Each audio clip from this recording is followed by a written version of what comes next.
Hi, I'm David Bodemer, the Editorial Director with National Real Estate Investor. I'm here at the second annual National Net Lease Investment Conference in Chicago, and we're here with April Little, who's with Spirit Realty Capital. Thank you so much for joining us. Thank you. Thank you for having me. So Spirit, I know like in the past year, the company has transformed dramatically, I think, with both an IPO and in the merger with one of the coal entities. Could you talk a bit about like what that process has been like? Sure. If you don't mind me starting a little bit before. Sure. Spirit started in 2003, and we were public for 2 years, and then we went private for 5 years. Last September, as you said, we completed an IPO merger, we completed our IPO. Mm-hmm. In January, we announced that we were going to be acquiring the Coal Capital Property Trust 2, mm-hmm. which consummated last week. So that makes us the third largest triple net REIT in the country with an enterprise value of about $7.9 billion.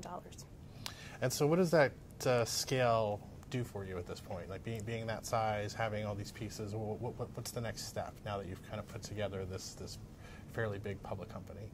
Well, I think that scale and size is very important. As you know, it's a very competitive place out there in triple net, mm-hmm. and that scale brings us lower cost of capital, right. Lower cost of equity, and allows us to do some things that we wouldn't normally be able to do, certainty of execution, efficiencies that we didn't have before. And right now is the focus on continued growth, continued acquisition. What's the strategy for? Absolutely. We will continue to grow. I think when you get to that size of an almost $8 billion company, you have to continually grow, and to move the needle, you've got to do bigger acquisitions. So we have probably at least another $500 million or more to spend by the end of the year. Mm-hmm. So we are actively out there pursuing acquisitions. And what will that bring for total 2013 volume? For your acquisitions, if you hit you that? know, I would guess that number to be 700 million, somewhere around there. And then have you projected out for 2014 at this point? We have not. Okay, so you can't say that. But general growth is the trajectory. Yes.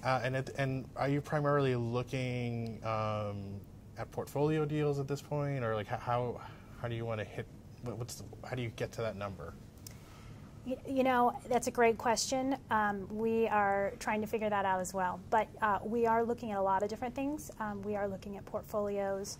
We're also being creative and looking at asset classes that we haven't really done a lot in the past, such as office. So we're going after that. Some other industries that we would like to continue to diversify in, such as medical office. Mm-hmm. But yes, we are actively pursuing that, and you know, I don't think there is the perfect transaction, so we need to be just a little bit more creative. Right. And I think market-wise, you're pretty much in every state, I believe, yes? We are in 48 states. Okay. We're trying to get to our 49th state, and so hopefully we will be able to do that, and then we'll have just Hawaii left. Right. So geography is not, yes. that's you're looking everywhere in yes. terms of this growth strategy. Yes. Got it. And I mean, just in terms of like kind of taking a step back to the overall market, like you're now among like these, like you're third largest, but there are now this growing class of large publicly traded REITs that are a big part of the sector. What do you think that says about the net lease sector, that like, you know, that it's kind of what's the word, like it's that this large institutional piece of the market is developing? Well, I think with where bonds are and rates on checking accounts, I think you have found a lot of capital flowing into the triple net world. Mm-hmm. And I think that triple net REITs have had a long history of 20 or 30 years of doing very, very well. And the tenants of those REITs, because of the increase in economic activity, are performing well. So I think it's a less risky, higher return place to park your capital. Great. Well, I mean, thank you so much for spending some time with us, for walking us through what Spirit has done and giving us some market perspective. Thank you. And thank you for watching this video and the rest of our coverage from the second annual National Net Lease Investment Conference.